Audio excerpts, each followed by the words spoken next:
స్టీల్కి nearly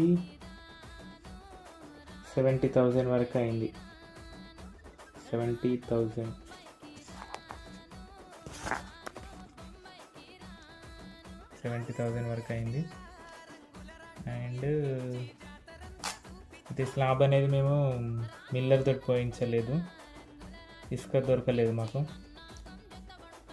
ఇసుక దొరకకపోవడం వల్ల మేము రెడీమిక్స్ తోటి పోయడం జరిగింది. రెడీమిక్స్ కాస్ట్ వాళ్ళు క్యూబిక్ మీటర్ లెక్క తీసుకోవడం జరిగింది. అయితే మా స్లాబ్ ఏరియా 18 క్యూబిక్ మీటర్ వచ్చింది. 18 క్యూబిక్ మీటర్, 1 క్యూబిక్ మీటర్కి 4,500 తీసుకున్నారు వాళ్ళు. అయితే ఇక్కడ సిరిసిల్ల